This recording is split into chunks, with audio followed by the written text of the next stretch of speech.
एक प्रश्न है कि मैं बार बार अपने जीवन में बदलाव चाहता हूँ, लेकिन कुछ समय बाद खुद को दोबारा से वहीं खड़ा पाता हूँ जहाँ से मैंने शुरुआत की थी।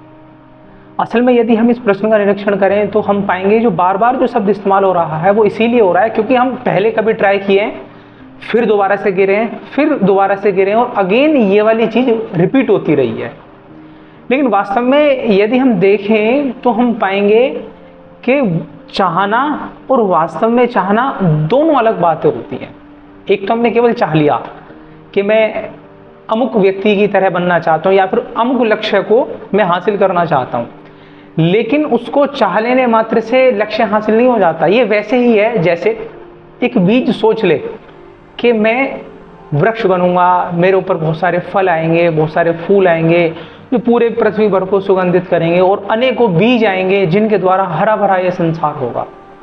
और गर्भ में जाने से घबरा जाए। जो पृथ्वी का गर्भ है बड़ा अंधकार में गर्भ है, बड़ी घुटन है वहां पर टूटने से वो घबरा जाए और पीछे हट जाए और पृथ्वी के अंदर वो ना जाए, तो क्या वह कभी वृक्ष बन पाएगा?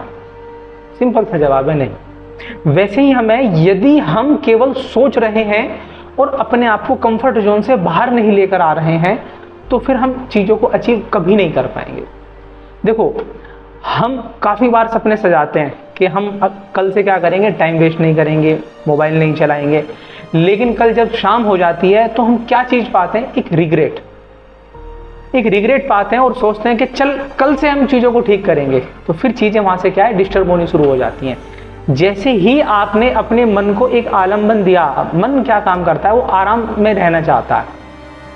जैसे ही आपने उसको ये चीज़ दे दी कि हाँ चीज़ों को कल पर टाला जा सकता है, जैसे एक बच्चे को आपने एक बार जिद पूरी कर दी तो वो बच्चा जिद्दी होना शुरू हो जाता है। वैसे ही मन को एक बार यदि आपने छूट दे दी तो फिर उसे उस छूट की आदत हो जाती है, फिर वो बार बार उस छूट की डिमांड करता है। तो हमें सबसे पहले काम क्या करना होगा? अपने आप को कंफर्ट जोन से बाहर निकालना होगा। दूसरा, हम जो सोच रहे हैं, हमने सोचा कि हमें ये काम करना है, उस पर तुरंत एक्शन लेना होगा। ये बहुत बड़ा लूप होल है कि हम लोग सोच लेते हैं और लेट जाते हैं और सपनों को बुनते रहते हैं, सोते रहते हैं, समय को बर्बाद करते रहते हैं, लेकिन एक्शन नहीं ले पाते।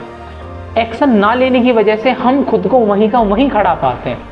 एक्शन लेते वक्त थोड़ा सा ध्यान रखेंगे, हम केवल और केवल 1% इंप्रूव करें। कैसे? हम आज तो 10 घंटे के लिए पढ़ लिए या फिर आज तो हम 10 घंटे के लिए हमने काम कर लिया अपने लक्ष्य के लिए, लेकिन कल को हमने क्या काम किया? 1 मिनट के लिए भी नहीं, 1 घंटे के लिए भी नहीं, हम अपने लक्ष्य के लिए काम करते हैं। अगले 10 दिन के लिए हम आराम से छुट्टियां बना रहे हैं। देखो, आपके पास 100 लीटर पानी है और आपसे कहा जाए कि इस पत्थर पर निशान डालना है इस पानी से, आप क्या करते हो? 100 लीटर पानी को एक साथ उड़ेल देते हैं। उस 100 लीटर पानी को उड़ेल देने से निशान नहीं बनने वाला। निशान बनेगा तो बनेगा एक एक बूंद से। यदि 100 लीटर पानी को एक एक बूंद करके किसी भी पत्थर पर एक ही जगह गिराया जाए तो डेफिनेटली एक अच्छा खासा आप निशान वहां पर बना सकते हैं। मजबूत पत्थर है, पानी बिल्कुल ना होने के बराबर है उसके सामने, लेकिन फिर भी निशान बनाया जा सकता है। फर्क क्या है? कंसिस्टेंसी। बस हम शुरुआत कर देंगे लेकिन कंसिस्टेंट नहीं रहेंगे तो भी हम सफलता तक नहीं पहुंच सकते हैं। तो हमें इन चीज़ों का विशेषता से ध्यान रखना है। जैसे हम लोग करते क्या हैं, आज हमने एक किताब पढ़ ली है कि हम सुबह जल्दी उठना चाहिए, और जब हम सुबह जल्दी उठते हैं, जब अलार्म बजता है तो हम कहते हैं चल 5 मिनट के लिए और सो जा। ये जो मन है ना, ये अपना जाल फेंकता है, वो हमें कहता है कि चल 5 मिनट के लिए और सो जा, और हम अपना अलार्म बंद करके सो जाते हैं। और जब हम 5 मिनट बाद उठते हैं तो देखते हैं 5 की जगह हमारे 8 बज चुके हैं। फिर हमें रिग्रेट होता है।